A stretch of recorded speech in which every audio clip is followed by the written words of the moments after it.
we were anticipating what the scandal was going to be. Then, Alfred, my first disappointment was that the first publication suggested, as if to say, that if you criticize something in the past and you were seen doing it, that in itself is scandalous. With all due respect, I beg to differ, even if that were the case. At best, you can say it's double standards. You can say it's hypocrisy. But you cannot say it amounts to a corruption scandal. I mean, that in itself is not enough. Like, okay, I said A was not good, and then I am doing A. Does A amount to corruption scandal? I mean, the mere fact that, assuming that is what the case was, in my view, I was like, wait a minute. I mean, assuming we even said in opposition that sole sourcing was bad and it wasn't good, and then we are doing it, is that a corruption scandal? That in itself, for me, is not enough to conclude that there is a corruption scandal. But is that even the case, Alfred? It is not. Because in opposition, what we said about sole sourcing, we still stand by it. We said that sole sourcing was wantonly being used, and sole sourcing, when it is used in that manner, has the ability to lead to inflated contracts, which does not only contribute to corruption, but also affects even the quality of work that, the people get. We still stand by that. So if you are going to do a comparison between the then and now, even within the context of what one said before and what one is doing now, I'll expect that you do that analysis contextually. But if you engage in an out of context, comparison, you will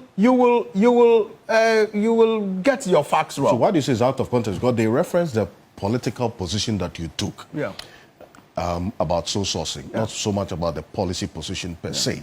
And some of the comments that your colleagues in the NDC made regarding sole sourcing, they captured Sami Jemfi and Samuel Okudzeto. So that is and this one, right? And this one, the page 6 of your 2024 manifesto says, quote, enforce compliance with the public procurement law to stop the abuse of sole sourcing and other breaches. That's what is in page 6 of. And then this is what the president said during the 2026 State of Nation address. Quote, Mr. Speaker, we are bringing legislation to this House to tighten our procurement processes by banning sole source contracts except in exceptional circumstances. Right. That's what the president said in the State of Nation address. Right. So Alfred, what I'm saying is that when I saw the first publication followed by a video documentary, my conclusion was that it was as if you said sole sourcing was bad and you are found doing sole sourcing, then there's scandal of corruption. And I'm saying that is too simplistic, in my view. That conclusion is too simplistic. And when you look at the contextual comparison, listen to what they quoted in our manifesto, that we will enforce compliance with the public procurement law. In this case, what is the public procurement law? And that will stop the abuse of sole sourcing. We did not even say we will stop using sole sourcing. So if we are using sole sourcing sparingly, where is the scandal? So where is even the double standards if you do a contextual assessment? Because the promise was not to stop using sole sourcing. It was to stop abusing the use of sole sourcing. And so if you find us using sole sourcing, you have to point to an abuse before you can say that we have failed the promise.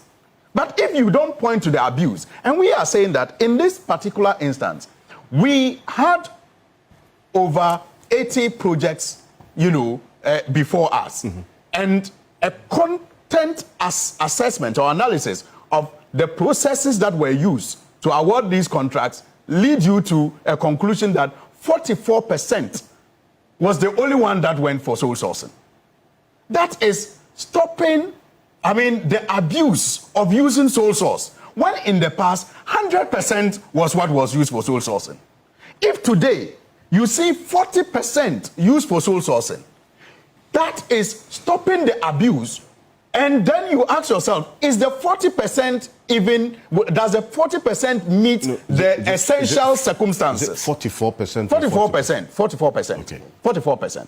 Does it meet the essential circumstances you promised you were going to use it for? That is where you can now have a conversation and say, look, you said that it was going to be exceptional circumstances. Now, we don't agree that even the 44% meets the exceptional circumstances. But at least you will acknowledge that the abuse has been reduced to some extent, from 100% to about 44%. So your so that you are having, in that case, Alfred, you will be having, you know, a progressive conversation of how to improve things in this country.